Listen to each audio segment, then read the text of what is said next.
Assalamualaikum warahmatullahi wabarakatuh. Nama saya Alfi Nurali Pramadanti, NIM H7221901, kelas A, Prodi Matematika, Fakultas Sains dan Teknologi, Universitas Islam Negeri Sunan Ampel, Surabaya. Di sini, saya akan menjelaskan mengenai kesetimbangan kimia.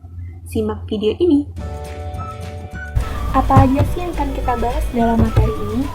Yang pertama yaitu pengertian kesetimbangan, yang kedua konsep kesetimbangan, yang ketiga ciri-ciri kesetimbangan kimia, yang keempat grafik kesetimbangan kimia, yang kelima tetapan kesetimbangan, yang keenam pergeseran kesetimbangan, dan yang terakhir yaitu contoh soal mengenai kesetimbangan. Langsung saja kita bahas mengenai pengertian kesetimbangan. Jadi, suatu sistem itu dikatakan setimbang jika dua proses yang berlawanan terjadi dengan laju yang sama, atau dengan kata lain tidak terjadi perubahan dalam sistem yang setimbang.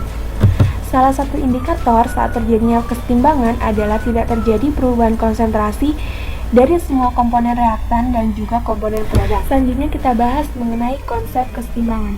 Di dalam konsep kesetimbangan ini dibedakan menjadi dua, yaitu berdasarkan arah reaksi dan juga berdasarkan fasa. Jika berdasarkan arah reaksi, jenis reaksi kimia ini dibedakan menjadi dua. Yang pertama yaitu reaksi irreversibel atau tidak dapat balik. Jadi reaksi ini hanya dapat berlangsung secara satu arah saja. Contohnya yaitu reaksi pembakaran. Yang kedua yaitu reaksi reversibel atau dapat balik. Jadi reaksi ini dapat berlangsung secara dua arah.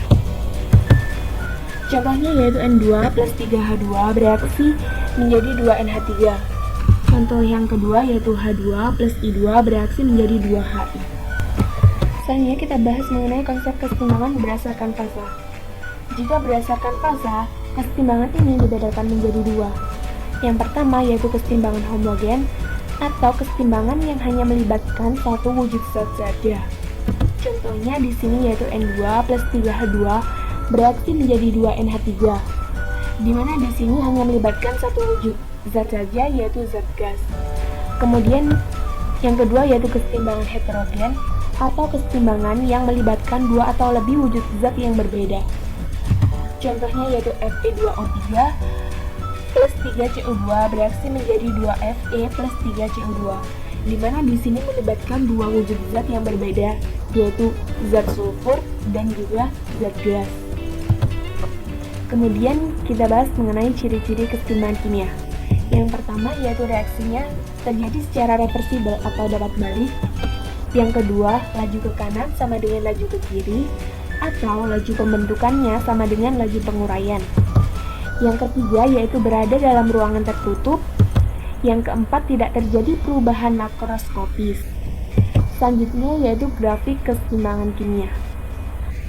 Misalkan kita punya reaksi P plus Q bereaksi menjadi R plus S, di mana P plus Q ini merupakan reaktan dan R plus S di sini merupakan produk.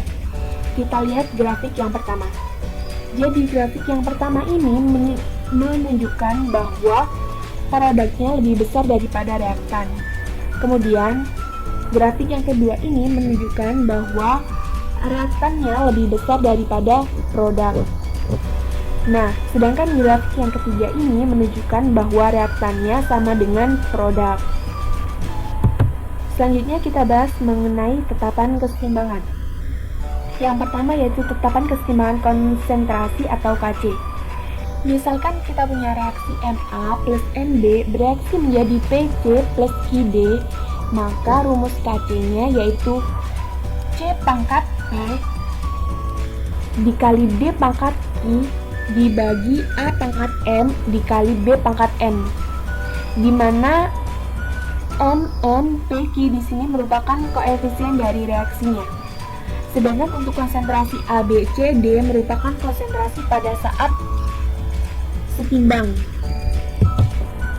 Selanjutnya yang kedua yaitu tetapan kesetimbangan parsial atau Kp, di mana rumusnya yaitu Px sama dengan mol gas X dibagi mol total gas dikali P total atau tekanan total. Nah, misalkan kita punya reaksi Na plus Nb bereaksi menjadi Pc plus Qd, maka untuk rumus Kp-nya yaitu Tekanan C pangkat P dikali tekanan D pangkat I dibagi dengan tekanan A pangkat N dikali dengan tekanan B pangkat N. Kemudian yaitu hubungan antara Kc dan Kp, di mana Kp ini bisa dicari dengan cara Kc dikali R dikali T dipangkatkan dengan delta N, di mana delta N ini merupakan jumlah dari koefisien produk dikurangi jumlah dari koefisien reaktan. Namun, rumus ini hanya berlaku untuk gas saja. Dan R di sini merupakan konstanta dari gas, yaitu 0,0821 LATM per kmol. Untuk T-nya merupakan suhu dengan satuan Kelvin. Selanjutnya yaitu derajat ionisasi atau yang biasa dilambangkan dengan alfa. Jadi, dalam suatu keseimbangan itu, zat reaksinya tidak pernah habis.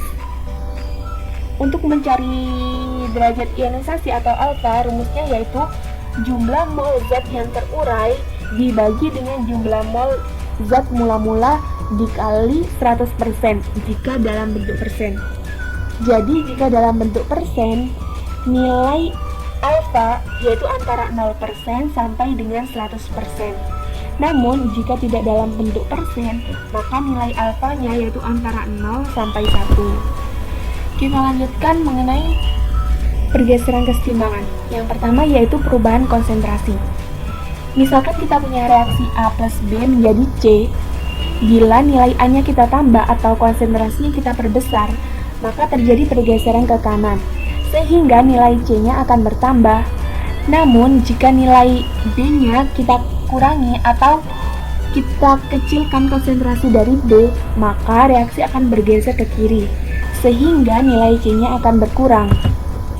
Yang kedua yaitu perubahan suhu, di mana jika suhunya kita naikkan atau kita tambahkan kalor, maka reaksinya akan bergeser ke arah kiri, yaitu ke reaksi yang endoterm atau yang memiliki delta H positif. Namun, jika suhunya kita turunkan atau kalornya kita kurangi, maka reaksi akan bergeser ke arah kanan, yaitu ke arah reaksi yang eksoterm atau yang memiliki delta H negatif. Jika salah satu zat konsentrasinya diperbesar, maka reaksi bergeser dari arah zat tersebut. Namun, jika salah satu zat konsentrasinya kita perkecil, maka reaksi akan bergeser ke arah tersebut. Yang ketiga yaitu perubahan tekanan, di mana perubahan tekanan ini hanya berlaku untuk gas saja. Fase pada dan cair pada pengaruh tekanan itu diabaikan. Sesuai dengan hukum Boyle, maka jika tekanannya kita perbesar atau volumenya kita perkecil, maka reaksi akan bergeser ke arah jumlah mol gas yang terkecil. Namun, jika tekanannya kita perkecil atau volumenya kita perbesar, maka reaksi akan bergeser ke arah jumlah mol gas yang terbesar. Karena koefisien reaksi ini menyatakan perbandingan mol, maka cukup memperhatikan jumlah koefisien gas pada masing-masing ruas. Selanjutnya yang keempat yaitu perubahan katalisator, di mana katalisator sendiri yaitu zat yang dapat mempercepat reaksi namun tidak ikut bereaksi. Sesuai dengan fungsinya hanya untuk mempercepat reaksi, maka katalisator ini akan mempercepat tercapainya proses keseimbangan dengan cara mempercepat reaksi maju dan reaksi balik sama besar. Fungsi dari katalisator yaitu hanya pada awal reaksi atau sebelum keseimbangan tercapai. Jika kecepatan reaksi maju sama dengan kecepatan reaksi balik, maka katalis berhenti berfungsi. Nah, selanjutnya yaitu kita bahas mengenai contoh soal. Yang pertama yaitu 0,1 mol HI dimasukkan dalam tabung 1 liter dan terurai sesuai reaksi 2HI bereaksi menjadi H2 plus I2. Jika I2 yang terbentuk adalah 0,02 mol, berapakah harga K-nya? Cara menjawabnya yang pertama yaitu kita tuliskan kembali reaksinya. Selanjutnya kita cari untuk mula-mula, reaksi, dan juga seimbang. Jadi di dalam soal kan diketahui mula-mula untuk reaksi HI yaitu 0,1 mol. Berarti 0,1 kita tulis di sini. Selanjutnya, untuk mengetahui reaksinya, di sini kan diketahui jika I2 yang terbentuk yaitu 0,02 mol. Berarti 0,02 ini dikalikan dengan koefisien pada masing-masing reaksi. Jadi untuk reaksi pada HI yaitu 0,02 dikalikan dengan 2, jadi hasilnya 0,04. Selanjutnya untuk reaksi H2 dan I2, di sini karena masing-masing koefisiennya yaitu 1, berarti 1 dikali 0,02 sama dengan 0,02. Selanjutnya untuk mencari setimbangnya, untuk reaksi yang sebelah kiri yaitu dikurangi, sedangkan untuk reaksi yang sebelah kanan yaitu kita jumlahkan. Jadi kita bisa mendapatkan 0,06 untuk reaksi HI, 0,02 untuk reaksi H2 dan I2. Selanjutnya kita cari untuk molaritas masing-masing dari reaksi. Untuk molaritas HI itu diketahui bahwa 0,06 dibagi dengan 1 liter. 1 liter ini merupakan volume dari tabung, sama dengan 0,06. Untuk molaritas H2 dan I2 itu sama dengan 0,02 dibagi dengan 1 liter, sama dengan 0,02. Selanjutnya kita tulis untuk rumus K-nya. Jadi rumus K-nya yaitu sama dengan reaksi H2 dikali dengan reaksi I2 dibagi dengan reaksi HI pangkat 2. Kenapa kok di sini pangkat 2? Karena koefisien di sini adalah 2. Selanjutnya yaitu sama dengan 0,02 dikali dengan 0,02 dibagi dengan 0,06 pangkat 2, sama dengan 0,0004 dibagi 0,0036, sama dengan 0,11. Atau bisa juga kita tulis dalam bentuk 1,1 dikali dengan 10 pangkat minus 1. Selanjutnya kita bahas ke soal yang kedua, yaitu dalam ruangan tertutup yang volumenya 10 liter, direaksikan masing-masing 0,5 mol gas nitrogen dan 0,5 mol gas oksigen, sehingga membentuk reaksi setimbang 2N2 plus O2 bereaksi menjadi 2N2O. Jika pada saat tercapainya kesetimbangan terdapat 0,3 mol gas nitrogen, maka hitungan nilai Kc-nya. Jadi, seperti yang pertama tadi, kita tuliskan kembali reaksinya, kemudian kita cari untuk mula-mula, reaksi, dan setimbang.